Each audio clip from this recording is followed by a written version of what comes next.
Everyone suffers, but not all suffering is the same. Sometimes it comes through choices we make. Sometimes it's persecution for our faith. But there's another kind of suffering, the kind we didn't choose, the kind that shows up without warning. A devastating illness, a car crash, the death of a loved one. These moments test us in ways we never imagined. They can either draw us closer to God or drive us away from Him in pain and confusion. The Bible speaks clearly about this kind of suffering. In fact, it tells the story of people who walked through unimaginable trials and still clung to their faith. Job is one of the most powerful examples. In Job 1:1, we're told that Job was blameless and upright, one who feared God and turned away from evil. Yet Job lost nearly everything, his children, his wealth, and even his health. His friends thought he had sinned. His wife told him to curse God and die.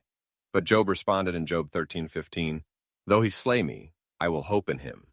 Through his pain, Job came to know God more intimately. In Job 42:5, he said, "I had heard of you by the hearing of the ear, but now my eye sees you."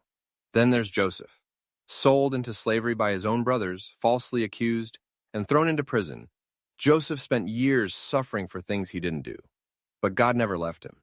And in Genesis 50:20, Joseph says, "You meant evil against me, but God meant it for good." His suffering positioned him to save many lives. David, too, poured out his sorrow in the Psalms. In Psalm 6:6-7, he writes, "I am weary with my moaning. Every night I flood my bed with tears. My eye wastes away because of grief." David didn't pretend to be strong. He cried out to God honestly, and God heard him. Psalm 34:18 tells us, "The Lord is near to the brokenhearted and saves the crushed in spirit." That's not just a comforting phrase, it's a promise. God is not distant when we suffer. He is near.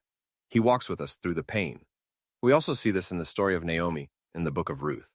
After losing her husband and 2 sons, she returned home and said, "Call me Mara, for the Almighty has dealt very bitterly with me." Ruth, she was broken. But through Ruth, God brought hope back into her life. Suffering we don't cause will challenge our faith. But if we turn to God in that suffering, it can become the path to deeper trust, deeper love, and a deeper understanding of who He is. If you're suffering right now, take heart. God sees you. He has not forgotten you. He is near, and He is working in ways you may not see yet. If you enjoyed learning about the Bible, make sure to like, subscribe, and drop a comment about what story you want to see next.